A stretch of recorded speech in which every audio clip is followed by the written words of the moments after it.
الحمد للہ وحدہ لا شریک لہ والصلاة والسلام علی من لا نبی بعد اما بعد فاعوذ باللہ من الشیطان الرجیم بسم اللہ الرحمن الرحیم ربنا آتنا فی الدنیا حسنۃ وفی الآخرۃ حسنۃ وقنا عذاب النار اللہم صلی علی محمد وعلی آل محمد کما صلیت علی ابراہیم وعلی آل ابراہیم انک حمید مجید اللہم بارک علی محمد وعلی آل محمد کما بارکت علی ابراہیم وعلی آل ابراہیم انک حمید مجید۔ ہم اللہ رب العزت سے دعا مانگتے ہیں اللہ تعالی ہماری دنیا بھی بہتر اور اچھی بنا دے، اللہ رب العزت ہماری آخرت بھی اچھی بنا دے۔ دنیا میں بہترین زندگی گزارنے کے کچھ اصول ہوتے ہیں اور بہترین آخرت حاصل کرنے کے لیے بہترین عبادت کرنی چاہیے۔ عبادت میں 3 باتوں کا خیال کرنا چاہیے۔ نمبر 1، عبادت کس جگہ کرنی ہے۔ نمبر 2، عبادت کس وقت کرنی ہے۔ اور نمبر 3، کن سے پوچھ کر عبادت کرنی ہے۔ اس لیے کہ بسا اوقات وقت کے بدلنے سے عبادت کا اجر بدل جاتا ہے اور جگہ کے بدلنے سے عبادت کا اجر بدل جاتا ہے، تو کسی شریعت کے ماہر سے پوچھنا چاہیے کہ اس موقع پر کون سی عبادت کریں۔ میں اس مختصر سی تمہید کے بعد یہ بات عرض کرنا چاہ رہا ہوں کہ 15 شعبان کی رات، جسے عام طور پر شب برات کہا جاتا ہے، شب کا معنی ہے رات اور برات کا معنی ہے بری ہونا، یعنی شب برات ایک ایسی رات ہے 15ویں شعبان کی کہ جس میں آدمی توبہ صحیح معنوں میں کرے تو اپنے گناہوں سے پاک اور صاف ہو جاتا ہے۔ مختلف احادیث شب برات کے بارے میں آئی ہیں۔ حضور اکرم صلی اللہ علیہ وسلم کے سارے مبارک ارشادات کو جمع کریں، ساری روایات کو جمع کریں، احادیث کو جمع کریں تو اس میں 2 باتیں ہمیں سمجھ آتی ہیں۔ نمبر 1، اس رات کو قیام کرنا چاہیے، دن کا روزہ رکھنا چاہیے۔ اور رات کے قیام کا معنی یہ نہیں ہے کہ پوری رات قیام کریں، رات کے قیام کا معنی نہیں ہے کہ مخصوص تعداد میں رکھتے پڑھیں۔ قیام رات کا معنی قیام اللیل کا یہ نہیں ہے کہ ہر رکعت میں مخصوص آیات، مخصوص صورتیں پڑھیں۔ اسی طرح رات کے قیام کا یہ مطلب نہیں ہے کہ رات کے قیام کو ضروری سمجھا جائے اور جو رات کا قیام نہ کرے اسے گناہ گار سمجھا جائے۔ اسی طرح جو 15 شعبان کا روزہ ہے، اس کا معنی بھی صرف اتنا ہے کہ روزہ رکھ لیں تو بہتر ہے، مستحب ہے، اور نہ رکھیں تو گناہ نہ سمجھیں، روزہ رکھنے کو ضروری نہ سمجھیں، اور رمضان کی طرح سحری اور افطاری کے باقاعدہ اعلان نہ کریں اور اجتماعی سحری یا افطاریاں کرا کے اس روزے کو روزے کے مشابہ نہ بنائیں۔ ان چیزوں کا خیال کرنا چاہیے۔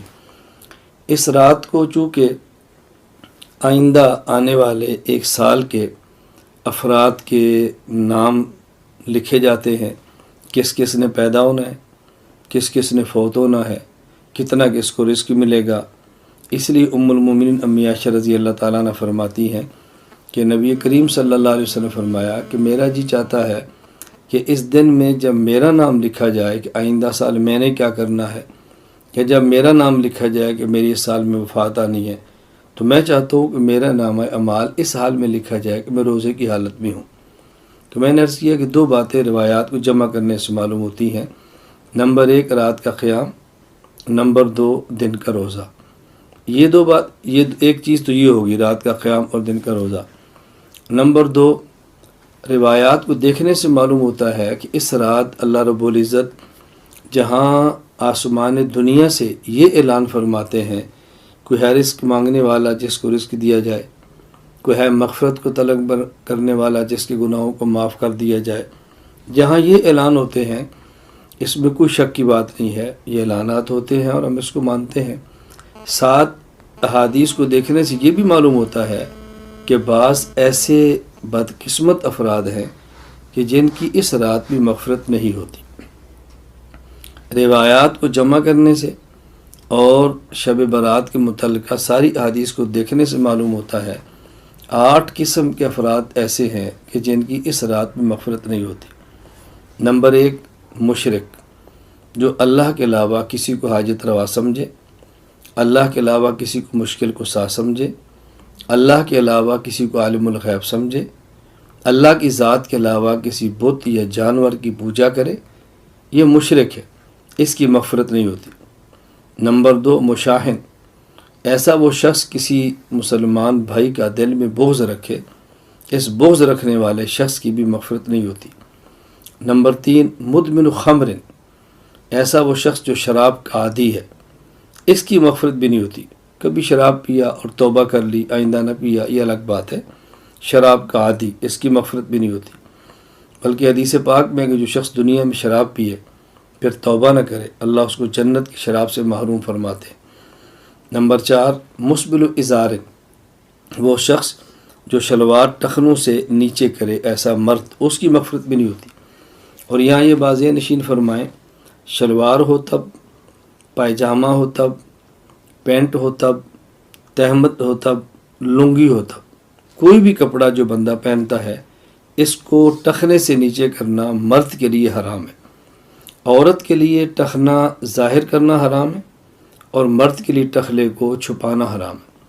یہاں ایک مسئلے کی وضاحت ضروری سمجھیں، ٹخنے کو چھپانا حرام تب ہے، نمبر 1، نازلاً، کپڑا اوپر سے نیچے جائے۔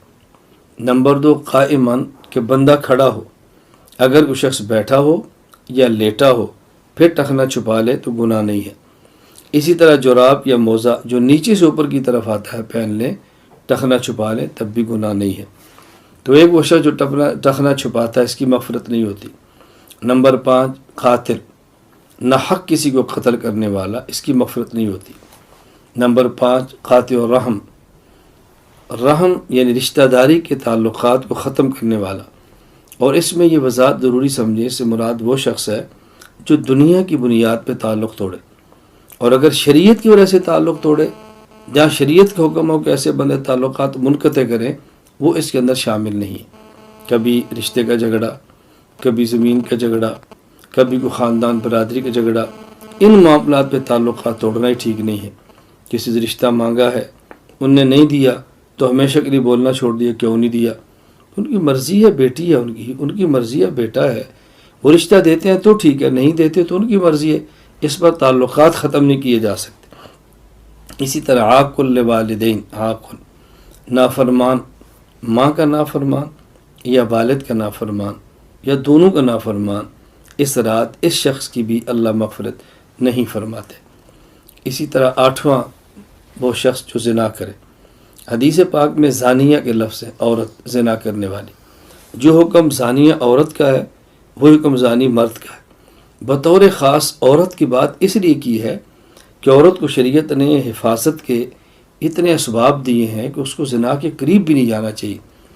جسم چھپائے، گھر میں رہے، اس کے انتظامات، اگر بچی ہے ماں باپ کے ذمے ہے، اور شادی ہوتی ہے تو والد کے ذمے ہے، شوہر کے ذمے ہے، پھر اس کے بھائیوں کے ذمے ہے، بڑی ہو جائے تو اولاد کے ذمے ہے، اس کو قصب معاش کے لیے باہر نہیں جانا پڑتا، کمانے کے لیے باہر جانا ضروری نہیں ہے۔ تو عورت کے لیے کچھ احوال ایسے ہیں کہ اس کے لیے حفاظتی انتظامات زیادہ ہیں، بطور خاص اس کا نام لیا۔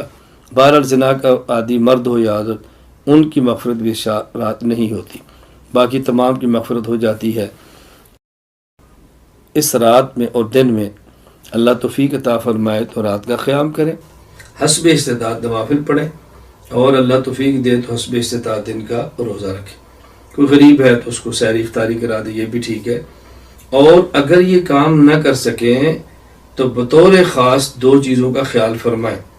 نمبر 1، عشاء کی نماز جماعت کے ساتھ پڑھیں اور کوئی گناہ کیے سو جائیں سنت کے مطابق، اور صبح فجر کی نماز جماعت کے ساتھ پڑھیں مرد۔ خواتین عشاء کی نماز پڑھیں، سنت کے مطابق سوئیں اور صبح فجر کی نماز پڑھ لیں، اللہ رب العزت توفیق عطا فرمائے۔ بس یہ کام کر لیں۔ دن کو روزہ نہیں رکھ سکتے تو گناہوں سے بچنے کا اہتمام کریں۔ ایک تو اس کا خیال کریں کہ نوافل رات کو اور دن کا روزہ نہ رکھ سکیں تو کم از کم گناہوں سے بچیں، اور دوسرا بطور خاص شب برات کے موقع پر خرافات سے بچیں۔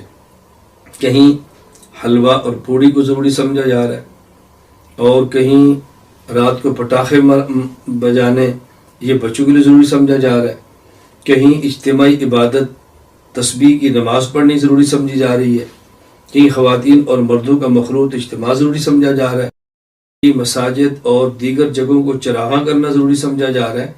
تو کم از کم یہ کریں کہ ان خرافات سے بچیں۔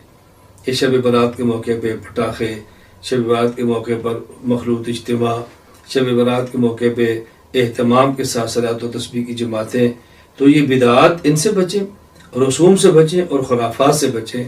اللہ رب العزت ہم سب کو ہر دن اور ہر رات شریعت حضور اکرم صلی اللہ علیہ وسلم کی سنت کے مطابق گزارنے کی توفیق عطا فرمائے۔ وآخر دعوانا ان الحمد